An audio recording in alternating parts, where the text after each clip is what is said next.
朋友们，大家好！今天是兔年的大年初二，在这里再次祝大家兔年快乐啊！我相信呢，你们都度过一个美好的年。我是去年，其实就是2-3天前啊，从德国法兰克福国际机场起飞，然后呢，大年30的早上6点多到达广州白云国际机场，出海关的时候差不多8点钟了。因为我特别想赶上那个9点05分那趟高铁，所以呢，我就破例从广州白云国际机场打的到广州南。当天呢，我没有用滴滴打车，所以呢，坐了一个黑车，花了200块钱。我想啊，能够到达广州南那个高铁站就不错了，反正呢，200就200吧。到达那里的时候大概是8点35分，刚好能赶上9点05分那趟高铁。我到家的时候才上午11点半。一整个路程从德国到中国，我们的那个家门口一直都非常顺利。如果我没有赶上9点05分那趟高铁，我要在广州南等5个小时，因为是那个大年30啊，所以那个车次比较少，所以我就想破费一次吧，打的200块就200块吧。这2-3天我一直特别的忙。昨天呢，我还跟我一个侄子呢到外地去看一位亲戚，一位比较重要的亲戚，因为住院了。然后就是今天早上我又去看了一位亲戚，一位跟我们家走得比较近的亲戚，但是呢他们家的男丁都不在了，所以呢都属于比较凄惨的家庭嘛，我就去看了一下，给了一个红包给他。总体来说，就是我在老家其实这几天真的我觉得没有1分钟的空，我自己的空啊没有，所以呢我也没有时间做视频。我现在呢就是抽空在楼顶呢跟大家报个到，说说我最近的近况，然后呢也说一个话题，就是央视春晚的那个收视率。我是从我自己的本身的经历，还有我周围啊来说说这个话题。这个春晚啊，我应该是去年吧，我就看过一个春晚收视率的地图，就是从北到南，它这个比如说东北，它的收视率特别高，一般是超过80%。然后呢，到达我们两广还有海南，就低得惨不忍睹啊。比如说我们广西是据说是2.6%，然后呢，海南只有1.6%的人收看了那个春晚。当然呢，在网上有各种各样的说法啊，有的说这个统计数字肯定是人家是造假的，而且一直呢10年来一直都用这个数据。不过呢，即使是造假，我觉得这个数据呢还是有一定的可信度的。为什么呢？所以我就说说这个话题。本身啊，作为一个南方人，特别是我是两广，我们是广西啊，两广的人，我觉得对这个春晚应该是没有很多的感情。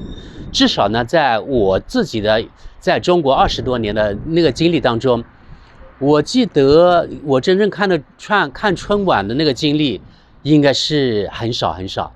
而现在呢，几乎我觉得我周围的人呢好像没有看春晚的。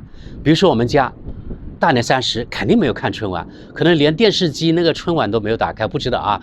反正我们吃完饭之后9点多，后来我都不知道，我是上去陪了一下我妈，然后我就上床睡觉。然后呢，到差不多午夜，差不多应该是1刻钟的时候呢，突然呢，我们这村啊，附近这村那个鞭炮啊，还有那个烟花就很响啊，然后我就跑上楼来，就录了一段。我说说吧，就是今年也许啊是因为这个疫情刚刚放松了，所以这是我有记忆以来，我认为呢，在我老家这周围这些村庄啊，就是放烟花放炮竹的人是最多的一次，特别是烟花特别的漂亮，这规模宏大，都是村民自己自发去买，然后呢回来放的，肉眼可看，真的非常的壮观。因为我们家楼顶非常高啊，所以我能够看见360度的这个烟花炮竹放的那个景象，所以我就感到，哎呀，可能今年是这些村民呢，可能是憋得太久了吧，要一个释放，对吧？然后呢，这刚好是接年，就是午夜，就是虎年和兔年中间那个午夜的时候是接年，这农村我们有这个习惯，我不知道城里有没有，反正农村我们是有的。那接年的习惯肯定是放鞭炮，还有放那个烟花，驱逐这个鬼神，对不对？然后呢，迎接新的一年这样的习俗，我觉得这个习俗挺好的。这规模真的特别特别大。刚才说了，可能就是因为被憋了3年吧，所以这村民呢需要一个理由来释放自己，我觉得这样挺好的啊。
当然，有的人说这空气污染怎么样了？当时我也想到啊，因为我当时看的时候呢，你看我们看见这山是看得见的，对吧？大年30那天接年的时候，接完年，我发现呢，全部周围都是雾，山都看不见了。这说明还是有空气污染。不过现在可能都，因为我们这里是北风呢，可能都吹到南海那边去了。再说一下啊，我回来一点都不习惯我们这里冬天，我一直不喜欢南方冬天。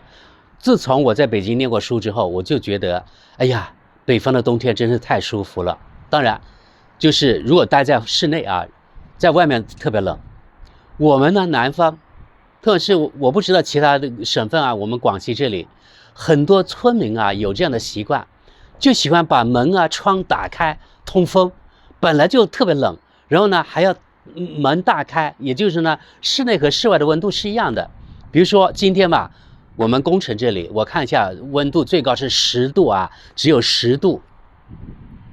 你看，我就穿着，就是我在德国穿什么衣服，我在这里怎么穿，真的特别特别冷，而且这湿冷，你看，这种鬼天气啊，见不到太阳，特别的阴，对不对？所以我特别不喜欢我们南方的冬天。昨天还下了一点雨，今天呢暂时没有下，我不知道会不会下啊。反正给我的感觉特别特别冷，不习惯。然后呢，我坐在房间里面，本来想办公的，然后呢，这脚也冷啊，手也冷，所以后来呢，我就坐到床上，然后呢盖着被子，然后在床上这样办公。但是我觉得效率不高，我们就回到这收视率这个话题吧。烟花的爆竹的非常壮观的一年，最壮观的一年，有史以来我有记以来。也许呢是刚才说了憋了8年，另外一个呢，我觉得是不是村民他们的手里的钱有一点余钱了，然后呢也想享受一下，看看，饱一下眼福，有可能有这样的因素在里面。反正我认为呢，这个疫情憋了3年肯定是最主要的因素，然后呢可能是钱也有一点，所以呢庆祝一下。那么收视率，我记得小时候呢，我们有黑白电视的时候，好像也没有，从头到尾看那个春晚的啊。现在就有网络，就更加不会了啊。有的人说，是不是开春晚那个节目开着，那电视开着当背景音乐？我不知道，因为我们这里的我们老家好像没有这个传统看春晚的，更没有全家待在一起，然后呢一边嗑瓜子一边看春晚的，没有。还有啊，我今年没有拍，因为我家没有那个过年的气氛。我哥身体也不太好，我父母呢，特别是我母亲在那个瘫痪在床，所以吃年夜饭也不能全家在一起吃。我认为呢，没有什么意思过年，所以呢，我就什么都没有拍。今年是这样啊，我们这里吃年夜饭，我来说说吧。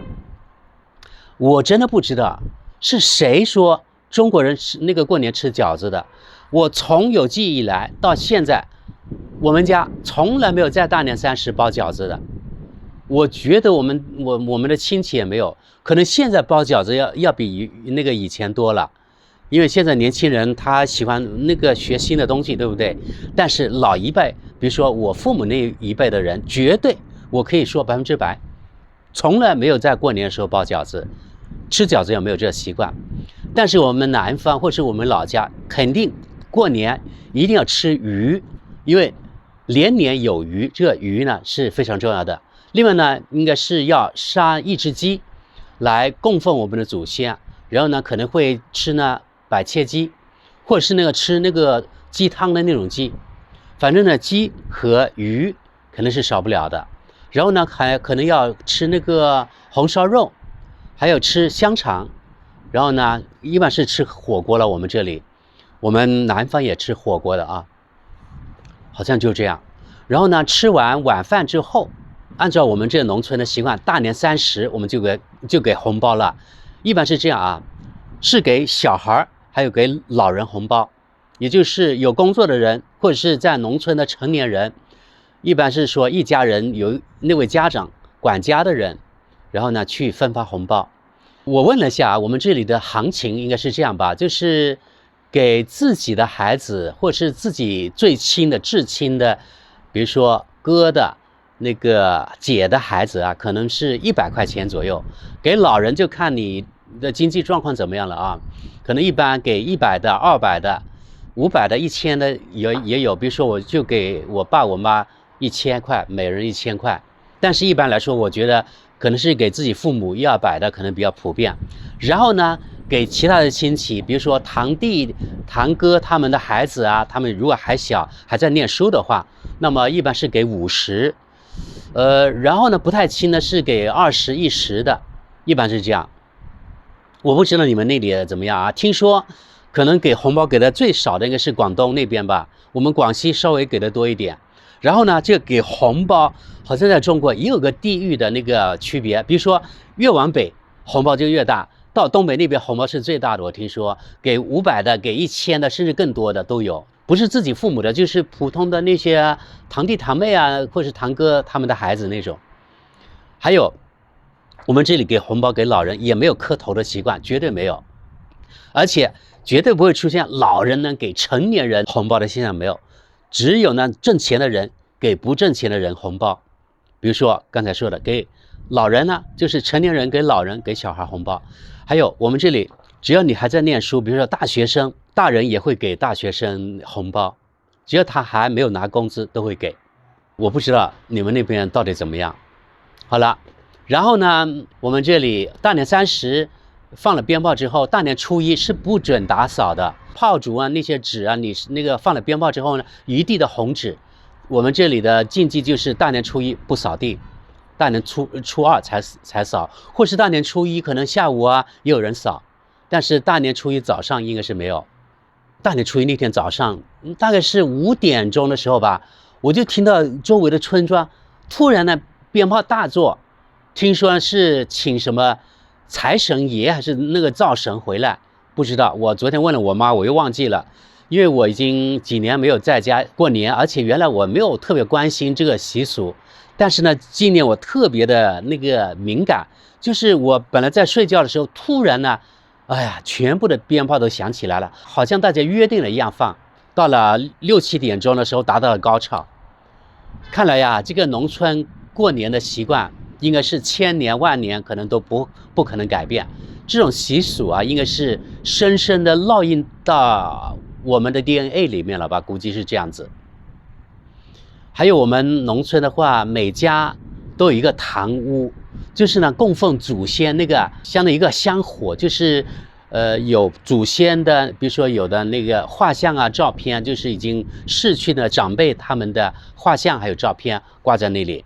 然后有个香火有对联的啊，从对联可以看出，比如说你的祖先来到哪里，来自哪里。比如说我们这个姓的，我们的祖先呢是从江西，就是应该是唐朝之前那个宋朝的什么皇帝的时候呢，我们是从江西，然后呢移民到广西这边来，我们并不是广西的土著啊。然后呢，我母亲那边听说是从福建到广西这边的，其实呢，也就是我父母双方呢都是可以说，如果是追溯到历史呢，都是移民，我们也是外省人，可以这么说吧。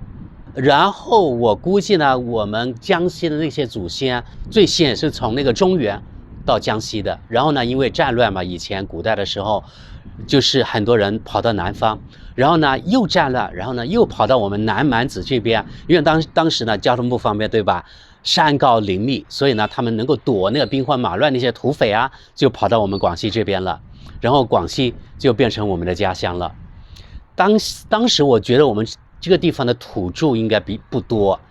土著更多的可能是在广西更南边，比如说壮族那边啊，因为他们有壮话啊，所以我就觉得很好解释为什么我们桂林这边我们讲的话，比如说跟那个贵州啊、云南还有那个四川他们的方言差不多，都是属于呢那个什么四川这种西南官话那个语系吧，就是说跟普通话比较像。然后呢，再往柳州这边，我们这里有壮话的那个区域，还有我们这里本地还有瑶族那个瑶话，还有呢客家话，我们这里也有，所以我们这里的那个方言非常的杂。普通话老一辈是不会说的，比如说我奶奶他们那一代，他们是听不懂也不会说，他们看电视连电视说什么我奶奶他们也不知道。当时我还专门问过我奶奶，她说她听不懂。然后到了我父母这一代，因为呢解放之后呢推广普通话，而且有电视了啊，所以他们能够听得懂。像我父亲呢不会说普通话，我母亲勉强能够说，但是呢她的口音非常重。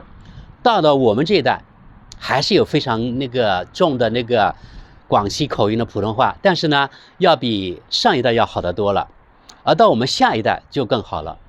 所以这个普通话的普及也可以看得出啊，整个中国这个语言的统一，我觉得是非常重要的。因为如果是不同文不同种，那对这个国家来说没有向心力啊，对这个国家发展，我觉得还是产生了一些负面的影响。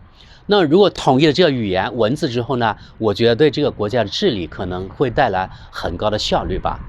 那最终我们就回到那个收视率了啊。刚才说了一些我们过年的习俗、红包这样的习惯，说到收视率，我真的觉得啊，这个肯定有地域的区别。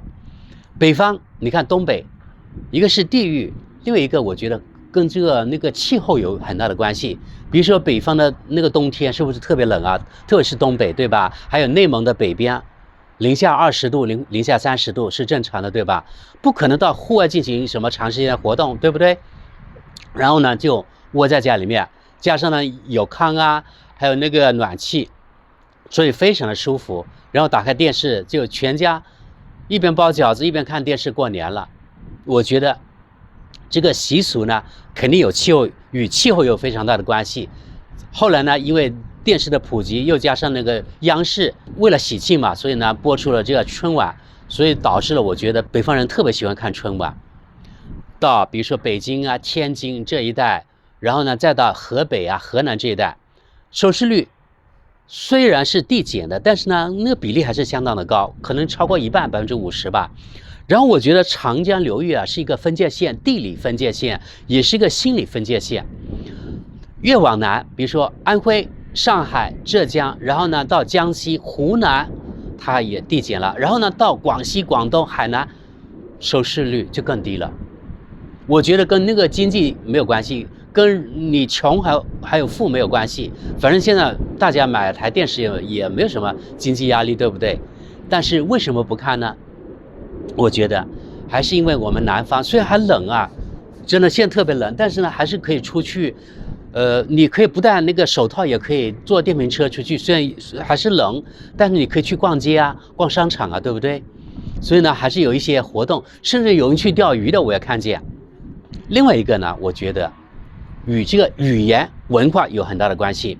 比如说啊，北方的那个相声、小品，对不对？我记忆最深的就是以前20-30年前看赵本山小品和那个宋丹丹，对不对？我忘记了啊，因为很多年不看了啊。他们合作的小品，后来还有个什么小沈阳，对不对？听说是赵本山带出来的那个徒弟。他们说的小品，如果是说方言的话，我们南方人很多人是听不懂的啊。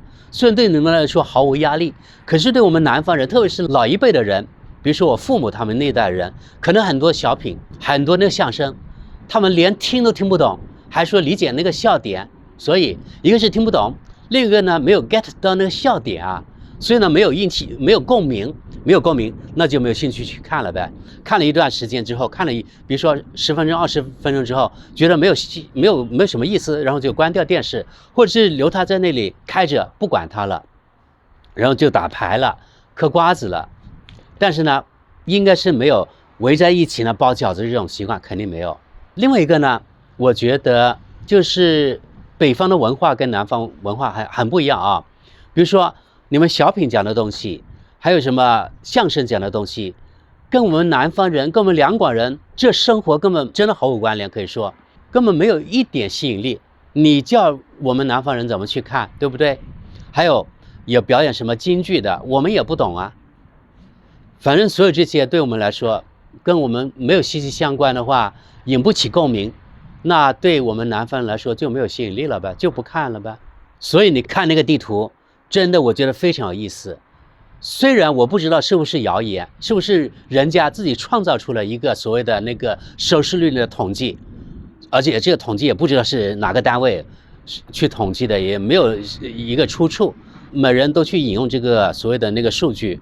所以我认为啊，这个数据呢不可信，可是呢也有一定的可信度，不能100%的相信，但是肯定是基于某种他的观察吧，社会实践吧，我认为。但是是不是广西呢只有2.6%的人收看，我不知道，也许呢稍微多一点，但是我觉得应该很难能够超过10%。反正我的周围，比如说我哥他们呢，我那个堂弟他们呢，可能不会看。我母亲我不知道他们有没有打开，他一般可能会喜欢看新闻台，那个春晚台，我觉得可能他没有看。美女，请问一下，你看了春晚吗？今年？没有看，1分钟没有看。没有。为什么？打开看，好像都没有这个看春晚的习惯。哦，不喜欢是吧？啊，对。哦，那你家人呢？他们看了吗？我家里人也都没有看。哦，好，谢谢。嗯。你看了春晚吗？哦，没看，这鹅也没看春晚。啊，帅哥，我问一下啊，你看了春晚吗？你看了春晚吗？今年看了，看了几个小时？大概2个多小时吧。啊，好。那美女，你看了春晚吗？我看了一半吧，有一半陪小孩去睡觉了，后面都没看。为什么没看完？没看完就是因为陪小孩睡觉了。啊，小孩才5、6岁，所以要陪小孩睡觉。那这个帅哥，你看了春晚吗？看了，从头看到尾。啊，真的。帅哥，我想问一下，你今年看了春晚吗？没有，我们广西人都不看春晚的。啊，不想看啊？没什么意思，都是北方的节目啊，小品啊那些，都是关于那我们南方基本上都在家自己玩，一家人一起。啊。哦。哦。哎，你好。啊，没看。啊，没看。你们全家都没看？没有看，一点都没看。那30晚上你们干嘛呢？啊，我们一般一家人聊天啊，打牌这种。啊，好的。聚在一起。那你们家也没包饺子对吧？没有，我们基本上很少吃饺子。好，谢谢。你大年30看了春晚吗？电视？没看啊？对。为什么没看？因为我在那边吃烧烤。啊，吃烧烤。对。更有意思，对吧？啊，好的。有几个人在吃烧烤？忘记了。忘记了啊。好吧，我就是简单的就说了一下我们的过年的习俗，然后呢说了一下春晚的收视率。真的，我觉得这春晚的那个节目跟我们自己南方的这个生活真的相差太远了。我也相信，其实，我觉得那个央视肯定会设法会照顾全国人民的各个民族的那个习俗、文化习惯等等。